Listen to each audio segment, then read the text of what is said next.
Hey everybody, this is Mr. Gus from the University of Florida Brevard County Extension 4-H program, and I am here to show you how to cast an animal track today. And the reason we're doing it in the office and not out into the field is so that I could show you in detail the best way to do it, and so you could get ready. So you can have everything you need with you, so when you go out into the field, you have everything you need and you know how to do it. There'll be no mistakes. I was up in Ocala once at 4-H camp and I saw the most perfect bear track.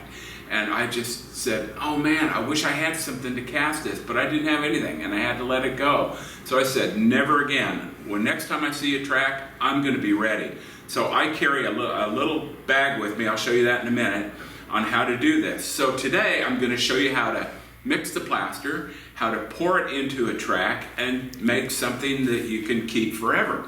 I'm going to show you two kinds of tracks, a negative and a positive. Now we got these into the office just a little while ago. This is a bobcat track, negative. You can see it has a hole already in it. Okay, you can see it, this is a bobcat, and here is a squirrel track. Okay, these are negatives and these are positives. Here's a bear track. Okay, and a coyote. And I'm going to show you how to do these tracks. Okay? So let's move this stuff out of the way, and I'm going to get out the plaster of Paris. And the secret with this plaster of Paris is mixing it at the right ratio. So you want to mix it 2 parts of powder to 1 part of water. And this is regular inexpensive plaster of Paris you can buy at most craft stores, and I got this at one of the big lumber yards. And we're going to use 2 different cups. We're going to use a 1/2 cup for the plaster and a 1/4 cup for the water. And so I'm going to carefully measure my 1/2 cup of plaster and pour that into the cup. Then we can move this out of the way. And then I have another small cup here, which is a 1/4 cup, half the size of the other, and I'm going to pour in a 1/4. Now, depending on whether you have the plaster of Paris loosely packed in the cup or firmly packed, these are rough ratios. It may be slightly different. Now, there's different ways to do this. I'm using a disposable cup and a popsicle stick.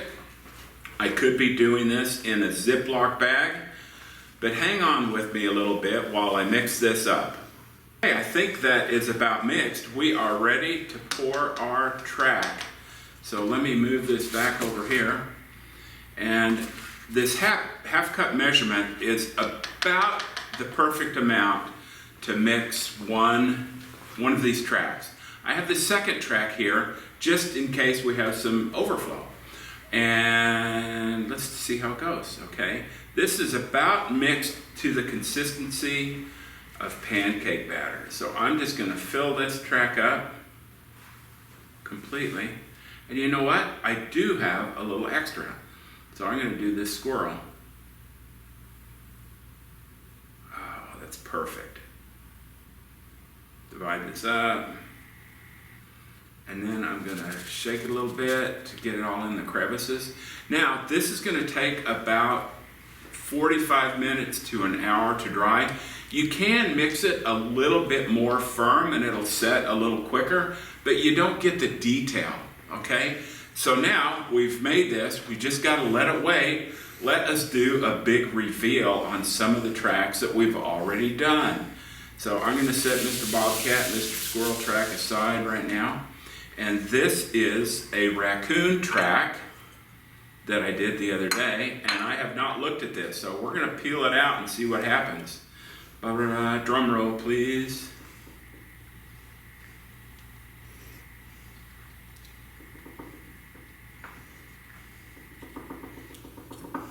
Okay. Holy smokes, look at that. That is a beautiful raccoon track. Oh, I can't wait to show the YHEC kids. You guys know what YHEC is? YHEC is the Youth Hunter Education Challenge. That's when we learn all about tracks. If you do not belong to YHEC, you should. Call us up about that. Here is the front paw of a bobcat. Isn't that cool? I'll have to find my rear paw. Now, let's say I didn't have these tracks, or I didn't have one of these positive, fancy, schmancy bear tracks like I did this one. But let's say that we were out in the woods. Well, what I would do, I would be carrying a bag of this around. And down at the extension office, we have these bags of pre-mixed plaster. All you have to do is carry your water bottle and mix it in. You don't even need to measure it. You can just pour it in until it is the right consistency. You don't need a cup and a stick. You can just do it right in the bag, and when you're ready, cut the tip off the bag and pipe it in just like you would frosting on a cinnamon roll. So that's all there is to it. I'm going to continue to perfect my skills so that I can get some tracks. Oh, do you guys want to see one more? Here is my Coyote Track. What I did with this is I took this positive of the Coyote and I put it into a little tin of soil that I had in the office. So I did that, and then I mixed it up just like I did before, and this is the Coyote Track. And so what I will do is take this and clean it off. And hold on, let me clean this for a second. I'll be right back and show you what it looks like. Okay, I think I got this cleaned off enough. I just brushed it off and I rinsed it off with a little water and soap, and it came out pretty good. And so what I'll do is I will, when this cures, it'll take about a week to cure, I'll just label it up and save it for future reference so that I can study these tracks.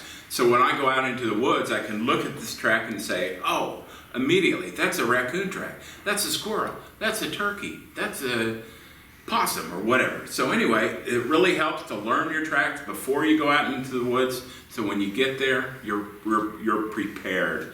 So anyway, that's all for today, and I hope you will come join me in 4-H, and at a minimum, join us online as we make these videos for you. This is Mr. Gus saying so long till next time.